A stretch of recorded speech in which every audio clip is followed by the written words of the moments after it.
लाला ज्ञानचंद बैठे हुए हिसाब किताब जांच रहे थे कि उनके सुपुत्र बाबू नानकचंद आए और बोले, दादा अब यहाँ पड़े जी उस्ता गया, आपकी आज्ञा हो तो मौसैर को निकल जाऊं, 2-1 महीने में लौट आऊंगा। नानकचंद बहुत सुशील और नवयुवक था। रंग पीला, आंखों के गिर्द हल्के स्याह धब्बे, कंधे झुके हुए। ज्ञानचंद ने उसकी तरफ तीखी निगाह से देखा और व्यंग्यपूर्ण स्वर में बोले, क्यों, क्या यहाँ तुम्हारे लिए कुछ कम दिलचस्पियां हैं? ज्ञानचंद ने बेटे को सीधे रास्ते पर लाने की बहुत कोशिश की थी मगर सफल न हुए। उनकी डॉट फटकार और समझाना बुझाना बेकार हुआ। उसकी संगति अच्छी न थी, पीने पिलाने और राग रंग में डूबा रहता था। उन्हें यह नया प्रस्ताव क्यों पसंद आने लगा, लेकिन नानकचंद उसके स्वभाव से परिचित था। बेधड़क बोला, अब यहाँ जी नहीं लगता, कश्मीर की बहुत तारीफ सुनी है, अब वहीं जाने की सोचना हूँ। ज्ञानचंद बहरत है, तशरीफ ले जाए। नानकचंद हंसकर रुपये को दिलवाए। इस वक्त 500 रुपये की सख्त जरूरत है। ज्ञानचंद, ऐसी फिजूल बातों का मुझसे जिक्र न किया करो, मैं तुमको बार बार समझा चुका। नानकचंद ने हठ करना शुरू किया और बूढ़े लाला इनकार करते रहे, यहाँ तक कि नानकचंद झुंझलाकर बोला, अच्छा कुछ मत दीजिए, मैं यूं ही चला जाऊंगा। ज्ञानचंद ने कलेजा मजबूत करके कहा, बेशक तुम ऐसे ही हिम्मतवर हो, वहां भी तुम्हारे भाई बंद बैठे हुए हैं न। नानकचंद, मुझे किसी की परवाह नहीं, आपका रुपया आपको मुबारक रहे। नानकचंद की यह चाल कभी पट नहीं पड़ती थी। अकेला लड़का था, बूढ़े लाला साहब ढीले पड़ गए। रुपया दिया, खुशामद की और उसी दिन नानकचंद कश्मीर की सैर के लिए रवाना हुआ। मगर नानकचंद यहाँ से अकेला न चला। उसकी प्रेम की बातें आज सफल हो गई थीं। पड़ोस में बाबू रामदास रहते थे। बेचारे सीधे सादे आदमी थे, सुबह दफ्तर जाते और शाम को आते, और इस बीच नानकचंद अपने कोठी पर बैठा हुआ उनकी बेवा लड़की से मोहब्बत के इशारे किया करता। यहाँ तक कि अभागी ललिता उसके जाल में आ फंसी। भाग जाने के मंसूबे हुए। आधी रात का वक्त था। ललिता एक साड़ी पहने अपनी चारपाई पर करवटें बदल रही थी। जेवरों को उतारकर उसने एक संदूकचे में रख दिया था। उसके दिल में इस वक्त तरह तरह के ख्याल दौड़ रहे थे और कलेजा जोर जोर से धड़क रहा था। मगर चाहे और कुछ न हो, नानकचंद की तरफ से उसे बेवफाई का जरा भी गुमान न था। जवानी की सबसे बड़ी नेमत मोहब्बत है और इस नेमत को पाकर ललिता अपने को खुशनसीब समझ रही थी। रामदास बेसुध सो रहे थे कि इतने में कुंडी खटकी। ललिता चौंक कर उठ खड़ी हुई। उसने जेवरों का संदूकचा उठा लिया, एक बार इधर उधर हसरत भरी निगाहों से देखा और दबे पांव चौंक चौंक कर कदम उठाती दहलीज में आई और कुंडी खोल दी। नानकचंद ने उसे गले से लगा लिया। बग्घी तैयार थी, दोनों उस पर जा बैठे। सुबह को बाबू रामदास उठे, ललित न दिखाई दी। घबराए, सारा घर छान मारा, कुछ पता न चला। बाहर की कुंडी खुली देखी, बग्घी के निशान नजर आए। सर पीट कर बैठ गए, मगर अपने दिल का दर्द दो रग किससे कहते। हंसी और बदनामी का डर जबान पर मोहर हो गया। मशहूर किया कि वह अपने ननिहाल और गई, मगर लाला ज्ञानचंद सुनते ही भाप गए कि कश्मीर की सैर के कुछ और ही माने थे। धीरे धीरे यह बात सारे मोहल्ले में फैल गई, यहाँ तक कि बाबू रामदास ने शर्म के मारे आत्महत्या कर ली। मोहब्बत की सरगर्मियां नतीजे की तरफ से बिल्कुल बेखबर होती हैं। नानकचंद जिस वक्त बग्घी में ललित के साथ बैठा तो उसे इसके सिवाय और कोई ख्याल नहीं था कि एक युवती मेरे बगल में बैठी है जिसके दिल का मैं मालिक हूँ। उसी धुन में वह मस्त था। बदनामी का हक, कानून का खटका, जीविका के साधन, उन समस्याओं पर विचार करने की उसे उस वक्त फुर्सत न थी। हाँ, उसने कश्मीर का इरादा छोड़ दिया। कलकत्ते जा पहुंचा। किफायत शारी का सबक न पड़ा था। जो कुछ जमा जथा थी 2 महीनों में खर्च हो गई। ललिता के गहनों पर नौबत आई, लेकिन नानकचंद में इतनी शराफत बाकी थी।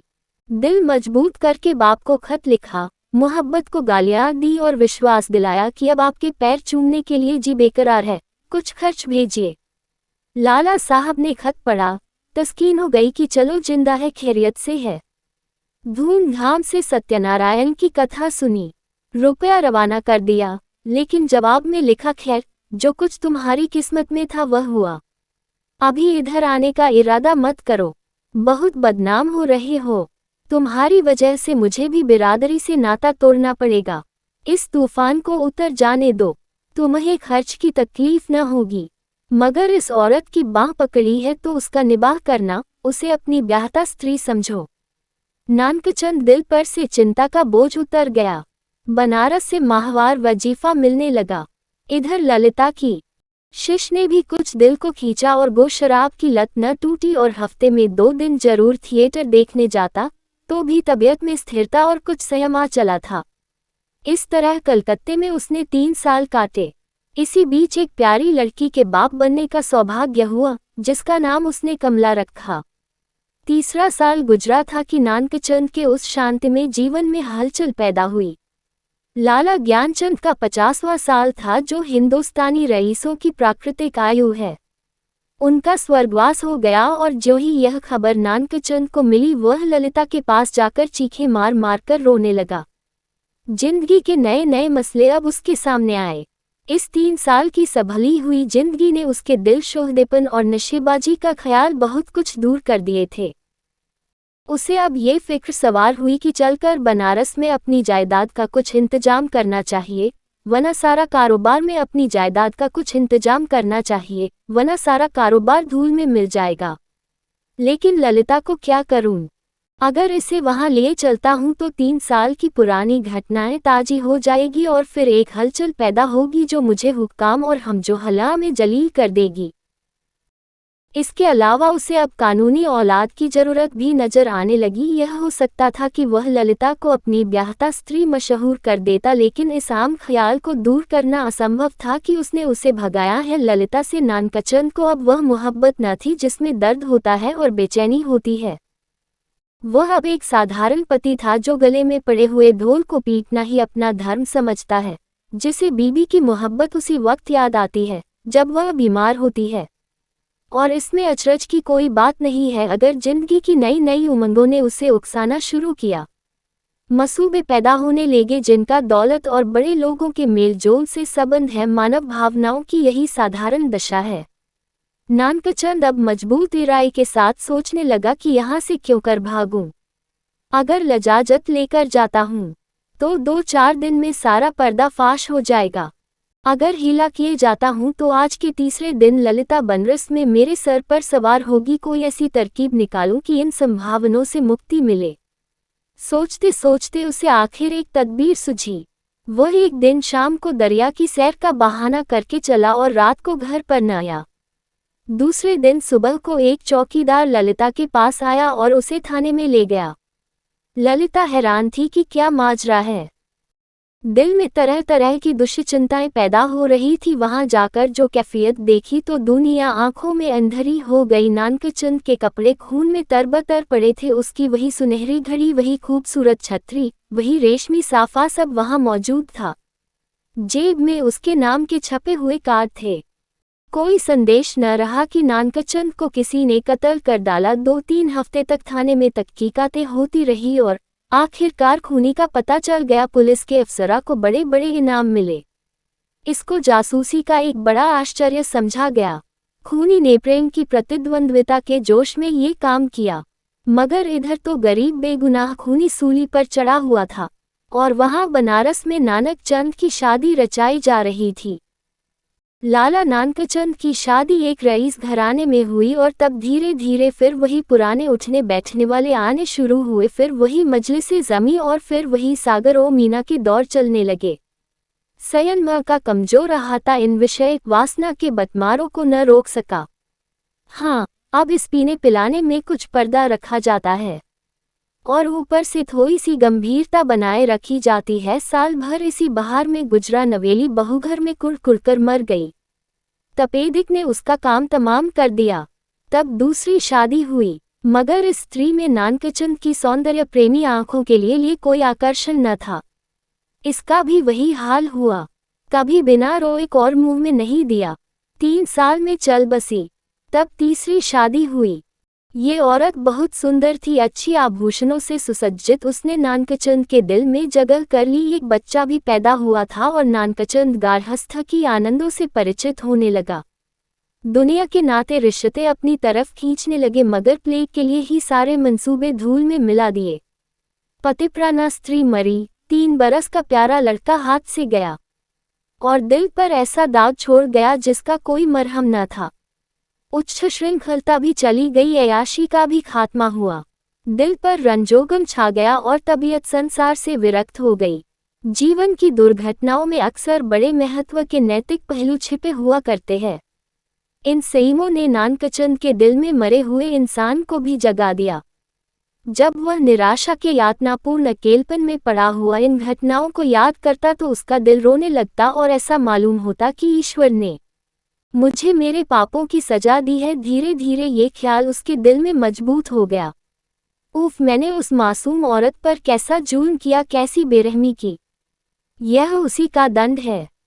ये सोचते सोचते ललिता की मायूस तस्वीर उसकी आंखों के सामने खड़ी हो जाती और प्यारी मुखड़े वाली कमला अपने मरे हुए सौतेल भाई के साथ उसकी तरफ प्यार से दौड़ती हुई दिखाई देती। इस लंबी अवधि में नानकचंद को ललिता की याद तो कई बार आई थी, मगर भोग विलास पीने पिलाने की उन कैफियतों ने कभी उस ख्याल को जमने नहीं दिया। एक धुंधला सा सपना दिखाई दिया और बिखर गया। मालूम नहीं दोनों मर गई या जिंदा है। अफसोस, ऐसी बेकसी की हालत में छोकर मैंने उनकी सुध तक न ली। उस नेकनामी पर धिक्कार है जिसके लिए ऐसी निर्दयता की कीमत देनी पड़े। ये ख्याल उसके दिल पर इस बुरी तरह बैठा कि एक रोज वह कलकत्ता के लिए रवाना हो गया। सुबह का वक्त था। वह कलकत्ते पहुंचा और अपने उसी पुराने घर को चला। सारा शहर कुछ हो गया था। बहुत तलाश के बाद उसे अपना पुराना घर नजर आया। उसके दिल में जोर से धड़कन होने लगी और भावनाओं में हलचल पैदा हो गई। उसने एक पड़ोसी से पूछा, इस मकान में कौन रहता है? बूढ़ा बंगाली था। बोला, हम यह नहीं कह सकता कौन है कौन नहीं है। इतना बड़ा मुल्क में कौन किसको जानता है। हाँ, एक लड़की और उसका बूढ़ा माँ, 2 औरत रहता है। विधवा है, कपड़े की सिलाई करता है। जब से उसका आदमी मर गया तब से यही काम करके अपना पेट पालता है। इतने में दरवाजा खुला और एक 13-14 साल की सुंदर लड़की किताब लिए हुए बाहर निकली। नानकचंद पहचान गया कि यह कमला है। उसकी आंखों में आंसू उमड़ आए। बेअख्तियार जी चाहा कि उस लड़की को छाती से लगा ले। कुबेर की दौलत मिल गई। आवाज को संभाल कर बोला, बेटी जाकर अपनी अम्मा से कह दो कि बनारस से एक आदमी आया है। लड़की अंदर चली गई और थोड़ी देर में ललिता दरवाजे पर आई। उसके चेहरे पर घूंघट था और गो सौंदर्य की ताजगी न थी, मगर आकर्षण अब भी था। नानकचंद ने उसे देखा और एक ठंडी सांस ली। पतिव्रता और धैर्य और निराशा की सजीव मूर्ति सामने खड़ी थी। उसने बहुत जोर लगाया, मगर जबत न हो सका, बरबस रोने लगा। ललिता ने घूंघट की आव से उसे देखा और आश्चर्य के सागर में डूब गई। वह चित्र जो हृदय पट पर अंकित था और जो जीवन के अल्पकालिक आनंदों की याद दिलाता रहता था, जो सपनों में सामने आकर कभी खुशी के गीत सुनाता था और कभी रंज के तीर चुभाता था, इस वक्त सजीव सचल सामने खड़ा था। ललिता पर बेहोशी छा गई, कुछ वही हालत जो आदमी को सपने में होती है। वह व्यग्र होकर नानकचंद की तरफ बढ़ी और रोती हुई बोली, मुझे भी अपने साथ ले चलो। मुझे अकेले किस पर छोड़ दिया है, मुझसे अब यहाँ नहीं रहा जाता। ललिता को इस बात की जरा भी चेतना न थी कि वह उस व्यक्ति के सामने खड़ी है जो एक जमाना हुआ मर चुका, वरना शायद वह चीखकर भागती।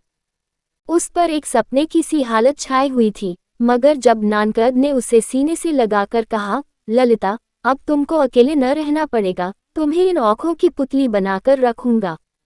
मैं इसीलिए तुम्हारे पास आया हूँ। मैं अब तक नरक में था, अब तुम्हारे साथ स्वर्ग को सुख भोगूंगा। तो ललिता चौंकी और छिटक कर अलग हटती हुई बोली, आँखों को तो यकीन आ गया मगर दिल को नहीं आता। ईश्वर करे ये सपना न हो।